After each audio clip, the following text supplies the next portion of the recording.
बिस्मिल्लाहिर्रहमानिर्रहीम। अस्सलाम वालेकुम नाज़रीन इकराम, एक नई वीडियो और एक नए मौजू के साथ आपकी खिदमत में हाज़िर होते हैं।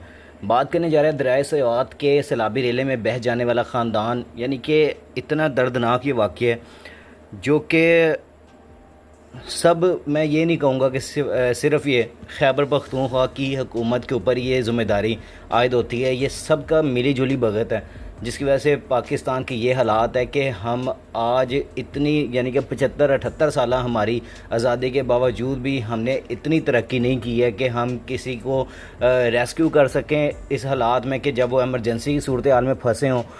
ये इतना दिखला देने वाला वाक़या पेश आया सवात के अंदर कि जिसमें 15-16 लोग जो कि इस रेले में बह गए, उसमें एक ही ख़ानदान के बच्चे और जवान, और जिस तरह वो लोग अपनी सैर व तफरीह के लिए पहुँचे और वहाँ पे जाके जो उनके साथ हुआ, होपफुली उनकी फ़ैमिली को अल्लाह ताला सब्र अता फ़रमाए। लेकिन ये वाक़या इतना दिल दहला देने वाला है कि और हमारे सिक्योरिटी इदारों, हमारे जो सारे ये वफाकी हुकूमत देख लें, सूबाई हुकूमत देख लें, सब के ऊपर सवालिया निशान छोड़ के जा रहा है। इस वीडियो की डिटेल में चलते हैं और आप तक पहुंचाते हैं। अगर आप मेरे चैनल पे नए हैं और पहली दफ़ा आए हैं तो जल्दी से जल्दी चैनल को सब्सक्राइब कर लें और बेल आइकन को ज़रूर दबाएं ताकि लेटेस्ट वीडियो आप तक पहुँचती रहें।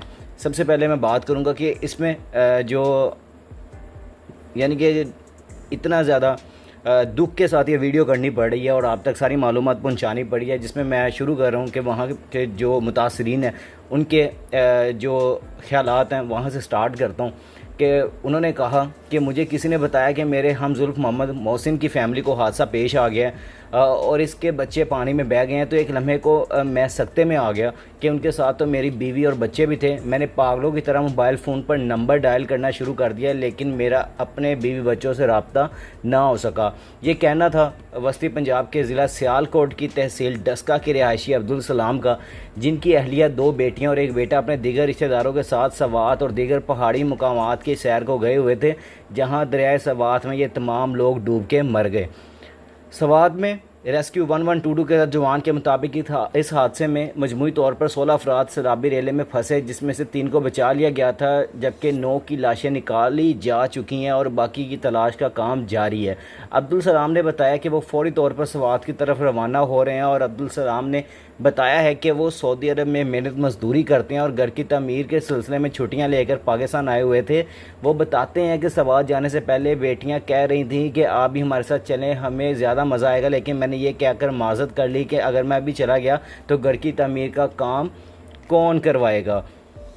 दरियाए सवात में बह जाने वाले ख़ानदान का ताल्लुक डस्का से है और मुतासरा ख़ानदान जो है गुज़िश्ता रात 11 बजे नारायण कगान के लिए रवाना हुआ था, जो नारायण कगान की बजाय रूट तब्दील करके सवात चले गए। हादसे का शिकार होने वाले ख़ानदान को ले जाने वाले मोहम्मद मोहसिन के वालिद अब्दुर्रहमान का कहना है कि मेरे ख़ानदान के कुल 16 अफराद रवाना हुए थे, जिनमें मेरे बेटे मोहसिन के कुछ दोस्तों की फैमिलीज़ भी शामिल थीं। सुबह बेटे मोहसिन से रब्ता हुआ तो उसने बताया वो नारायण कगान के बजाय सवात जा रहे हैं। उनका कहना है कि सुबह नाश्ता करने के दौरान भी रब्ता हुआ, तब तक सब खैर व आफियत से थे। इसके कुछ ही देर बाद रब्ता हुआ तो बेटी और दामाद रो रहे थे, जिन्होंने बस इतना बताया कि बच्चे दरिया में बह गए हैं। अब्दुर्रहमान ने बताया कि सवात जाने वाली फैमिली में मेरी बहू रुबीना और उनकी 4 बेटियां शामिल थी जो दरिया में बह गईं। बह जाने वाले में मेरी बेटी फौजिया और उसकी 4 बेटियां भी शामिल हैं। बच जाने वालों में मेरी एक बेटी, दामाद और 4 बेटियां शामिल हैं। इस ख़ानदान के साथ आए एक नौजवान मोहम्मद मोहसिन से टेलीफोन पर रब्ता हुआ तो उन्होंने बताया कि वो इस वक्त बज़रिया एम्बुलेंस से मैयतें वापस सियालकोट लेकर जा रहे हैं। इस हादसे के सदमे के बायस वो सिर्फ इतना बता सके कि ये इनके दोस्त की फैमिली थी और सियालकोट से आए थे, वो मज़ीद बात करने के काबिल नहीं थे। ज़िला सियालकोट की डिप्टी कमिश्नर सबा असगर ने बात करते हुए बताया है कि डस्का से सवार जाने वाले अफराद की तादाद 35 है। इब्तदाई तहकीकात में ये बात सामने आई है कि डस्का का मोहम्मद मोहसिन नामी शख्स अपनी फ़ैमिली, अपने हमजुल्फ़ और उसकी फ़ैमिली और 2 दोस्तों की फ़ैमिलीज़ और दीगर अफराद को अपने हमरा सवात लेकर गया।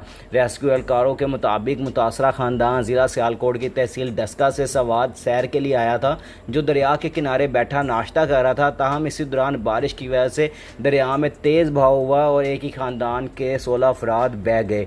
रेस्क्यू तर्जुमान ने मीडिया को बताया है कि 8 बजे के करीब इन लोगों के डूबने की इत्तला मिली और इनके मुताबिक ये लोग मैंगोरा बाईपास पर दरिया के किनारे बैठे थे। इन लोगों को पानी के रेले का इल्म नहीं था।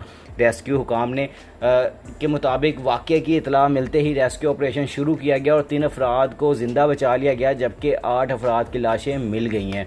इसके अलावा दीगर अफराद की तलाश जारी है। हलाक होने वाले अफराद में 5 बच्चे भी शामिल हैं और सवात के डिप्टी कमिश्नर ने मीडिया को बताया है कि दरिया में नहाने और इसके करीब जाने पर दफ़ा 144 नाफिज कर रखी है, लेकिन इसके बावजूद सियाह वहाँ जाते हैं। सवात शहर के मेयर शाहिद अली खान के जो फौरी तौर पर दरियाए सवात के उस किनारे पहुंचे थे जहां सियालकोट और मर्दान से आए सियाह दरियाए सवात में आने वाले सैलाबी रेले की नज़र हो गए थे। इनका कहना था कि सैलाबी रेला इस कदर तेज़ था कि इसमें फंस जाने वाले ये समझ नहीं पाए कि अब करना क्या है। शाहिद अली खान ने बताया कि वहाँ मौजूद सियाहों में पंजाब के शहर सियालकोट से ताल्लुक़ रखने वाले एक ही ख़ानदान के मुतअद्दिद अफराद भी इस रेले में बह गए। उन्होंने बताया कि इस रेले में मर्दान से ताल्लुक़ रखने वाले 3 अफराद मौजज़ाना तौर पर बच गए हैं और शाहिद खान ने मज़ीद बात करते हुए बताया है कि ये सियाह नाश्ता करने के लिए दरिया के उस पार रुके थे। कुछ इधर होटल में बैठ गए और बाकी दरिया की तरफ चले गए। फिर उन्हीं में से एक खातून दरिया के करीब जाने वाले अफराद को वापस बुलाने के लिए गई ही थी कि अचानक सैलाब का रेला इतनी तेज़ी से आया कि किसी को समझ नहीं आई।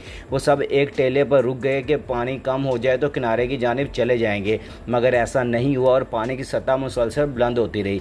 सवात के मेयर शाहिद अली खान के मुताबिक सैलाबी रेले के बायस हादसे का शिकार होने वाले अफराद में सियालकोट से आए ख़ानदान के 11 अफराद शामिल हैं, जबकि 5 अफराद का ताल्लुक मर्दान से था। उन्होंने कहा कि सिर्फ 15 से 20 मिनट के अंदर सैलाब का तेज़ रेला आया और उनको संभलने का मौका भी नहीं मिल सका। उन्होंने बताया कि सियालकोट से आने वाले ख़ानदान जुम्मे की सुबह ही सवात पहुँचे थे। मुकामी लोगों के मुताबिक सैलाबी रेले में फंस जाने वाले अफराद दरिया में एक टेले पर खड़े हो गए और इस बात का इंतज़ार करने लगे कि इन्हें जल्द से जल्द रेस्क्यू किया जा सके या दरिया में सैलाब कम हो तो वो यहाँ से निकल सकें। मौके पर मौजूद एक ऐनी शाहिद फजल सुबहान ने बताया है कि कुछ बच्चे और ख़वातीन दरिया के किनारे पर खड़े तस्वीरें बना रहे थे और इसके बाद यह खातून भी उनके पास चली गई।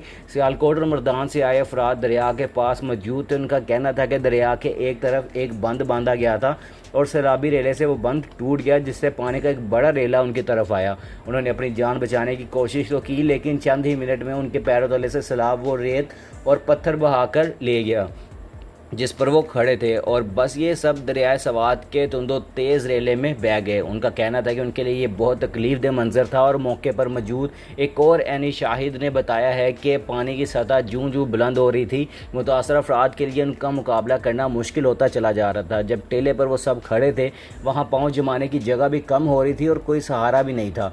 एक ऐनी शाहिद ने मुकामी मीडिया को बताया है कि पंजाब से आने वाले सियाह नाश्ता करके चाय पी रहे थे और बच्चियाँ दरिया के पास सेल्फी लेने गई थी। इस वक्त दरिया में इतना पानी नहीं था, लेकिन अचानक से दरिया में बहुत ज़्यादा पानी आ गया तो बच्चे वहाँ फंस कर रह गए। उन्होंने दावा किया कि रेस्क्यू को आगाह किया तो वो काफ़ी तख़ीर से पहुँचे। रेस्क्यू की मौजूदगी में बच्चे दरिया में डूबे और वो बचा नहीं सके। इस बारे रेस्क्यू काम से रब्ता किया गया, लेकिन उन्होंने कहा कि वो रेस्क्यू ऑपरेशन करने में मसरूफ़ हैं और फिल वक्त इस बारे में बात नहीं कर सकते। सवात के रेस्क्यू 1122 के डिस्ट्रिक्ट एमरजेंसी ऑफिसर ने बात करते हुए बताया है कि इन्हें जैसे ही इतला मसूल हुई उन्होंने फ़ौरी तौर पर टीमें मौके पर रवाना कर दी थी और सैलाब में फंसे तमाम अफराद को बचाने की भरपूर कोशिश की। उनका कहना था कि इन्हें 9:39 रेस्क्यू पर कॉल मसूल हुई, जिस पर वो 10 से 12 मिनट में वहां पहुंच गए थे। उन्होंने इब्तदाई तौर पर कोशिश की और 3 अफराद को बचा लिया। बाद में दीगर को बचाने के लिए दूर से एक कश्ती सैलाब में डाल दी थी, लेकिन इतने में इनके नीचे से रेत फिसल गई। सवात में हालिया बारिशों के बाद सैलाबी रेले में मुख्तलिफ मुकामात पर कोई 70 के लगभग अफराद फंस गए थे, जिन्हें रेस्क्यू करने के लिए इमदादी टीमों के 120 एहलकार मौके पर मौजूद थे। और रेस्क्यू 1122 के तर्जमान बिलाल फैज़ के मुताबिक सवात बाईपास पर 19 अफराद पानी में बह गए हैं, जबकि तख्ते बंद के मुकाम पर 4 लाशें निकाली गई हैं। अमाम डेरी के मुकाम पर 22 अफराद पानी में फंस गए थे और इन तमाम को रेस्क्यू कर लिया गया था। इस तरह गुलगई के मुकाम पर 2 अफराद फंस गए थे, जिनमें से एक को बचा लिया गया, जबकि एक की लाश निकाली गई है। मारियार के मुकाम पर 7 अफराद फंस गए थे, जिनमें से 4 को रेस्क्यू कर लिया गया, बाकी की तलाश जारी है। उसके अलावा एक और शख्स पानी में फंस गया था, जिसके लिए सर्च ऑपरेशन जारी है। और इसके अलावा कोई 20 से 30 अफराद पानी में फंस गए थे और इन तमाम को रेस्क्यू कर लिया गया, जबकि ओडी ग्राम से 2 अफराद की लाशें निकाली गई हैं।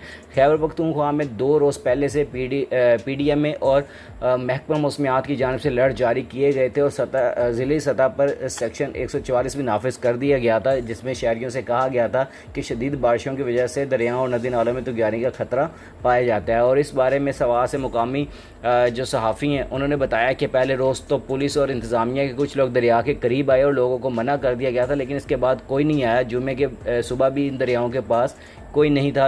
हालांकि जब सैलाब आता है तो काफ़ी पहले मालूम हो जाता है कि सैलाबी रेला आ रहा है, इंतज़ामिया तमाम लोगों को महफूज मुकाम पर मुंतकिल कर दे। इस वाक़े के वक्त जो लोग इस वाक़े के वक्त भी जो लोग वीडियो बना रहे हैं, इनके बैकग्राउंड में ये आवाज़ें आ रही हैं कि कहाँ है इंतज़ामिया और रेस्क्यू के लोग के जल्दी आ जाएं और उन लोगों को बचा लें। इस वक्त इन सियाही मुकामात पर मुकामी ज़िले इंतज़ामिया के एहलकारों के साथ साथ police, tourism police, rescue 1122, civil defence महकमा आपाशी के एहलकार और दीगर लोग मौजूद होते हैं, लेकिन इन सियाहों को बचाने के लिए मौके पर कोई मौजूद नहीं थे। सिटी मेयर शाहिद अली ख़ान से सहाफ़ियों से बात करते हुए कहा है कि इन इलाके में ये तवील दरिया है, इसलिए इनके पास वसाइल बहुत कम है, लेकिन इसमें अगर कहीं कोई कोताही किसी भी जानिब से हुई है तो इस पर ज़िम्मेदार अफराद या दायरे की बास पर ज़रूर होगी। मुकामी लोगों का कहना था कि महकमा मौसमियात के अलर्ट के बाद सिर्फ व्हाट्सएप ग्रुप्स में पैगामात भेज दिए गए थे, इंतज़ामिया की जानिब से अमली इक़दाम कहीं नज़र नहीं आए। यही वजह है कि अचानक सैलाब आने से 70 के लगभग अफराद इस सैलाब में फंस गए थे और अब ऐलानात और दीगर लोगों को महफूज रखने के लिए ऐलानात किए जा रहे हैं। यानी कि ये सब मामलात हैं जो आपके सामने हमने रखे हैं इस वीडियो के अंदर। आप भी नीचे कमेंट सेक्शन में अपनी राय का इज़हार ज़रूर कीजिएगा, क्योंकि मेरे लिए तो ये दिल दहला देने वाली जो ख़बर है वो आप तक पहुंचानी बहुत ज़रूरी थी, ताकि सब लोग अलर्ट रहें। इन ख़ास तौर पे इन दिनों में जब मानसून का ये सीज़न स्टार्ट हो चुका है और बारिशें हो रही हैं और इस तरह के जो नॉर्दर्न एरियाज़ हैं वहाँ पे अलर्ट जारी किया गया है। आप नीचे कमेंट सेक्शन में अपनी राय का इज़हार ज़रूर कीजिएगा, दुआओं में हमें भी याद रखिएगा और इंशाल्लाह मिलते हैं नेक्स्ट वीडियो में। अपना और अपने आसपास के लोगों का ख्याल रखिएगा। टेक केयर, अल्लाह हाफ़िज़।